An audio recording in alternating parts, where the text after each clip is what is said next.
ఒక ఆదివారం ఉదయం వెంకమ్మ టేబుల్ మీద ఒక అమ్మాయి ఫోటో పెట్టింది.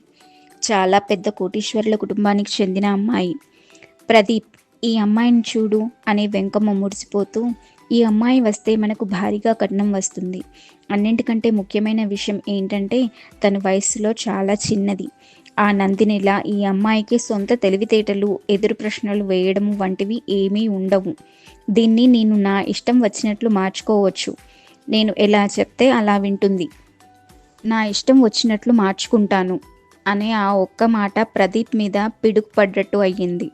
హఠాత్తుగా ప్రదీప్కి ఒక పాత విషయం గుర్తొచ్చింది. అది 4 ఏళ్ల క్రితం జరిగిన విషయం. ఆ రోజు నందిని ఏడుస్తోంది.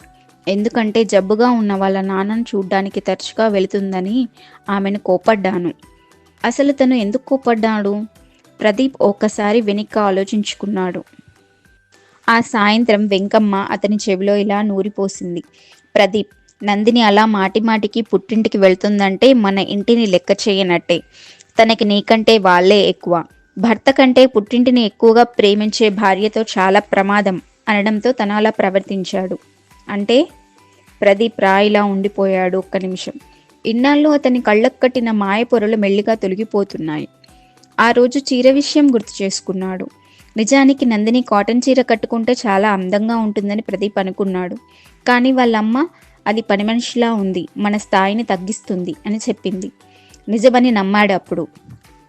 ఆ ఉద్యోగం విషయం కూడా గుర్తు చేసుకున్నాడు. తన భార్య తెలివైనది, టీచర్ ఉద్యోగం తెచ్చుకుంది అని తనకు సంతోషం వేసింది. కానీ వాళ్ళమ్మ నువ్వు సంపాదించలేక పెళ్ళాన్ని పంపిస్తున్నావని జనం నవ్వుకుంటారు అని చెప్పింది. అందుకే వద్దన్నాడు. ప్రదీప్కి ఒక్కసారిగా భయం వేసింది. నందిని మీద తన కోపం, చిరాకు, తనను అవమానించింది అనే ఫీలింగ్ ఇవేవి నిజం కాదు. ఇవేవి తను కావాలని చేసింది కాదు. అవన్నీ వాళ్ళమ్మ వెంకమ్మ నూరిపోసినవే. వాళ్ళమ్మ కేవలం ప్రదీప్ బ్యాంక్ అకౌంట్నే కాదు, అతని మెదడును, దాంట్లోని ఆలోచనలను కూడా హైజాక్ చేసిందని అర్థమైంది. డబ్బు చూసి కాకుండా తనను మనిషిగా ప్రేమించిన ఏకైక అమ్మాయి నందిని. నా భార్యని ద్వేషించేలా అమ్మ ఒక తోలుబొమ్మలా నన్ను ఆడించిందని ప్రదీప్కి అర్థమైంది.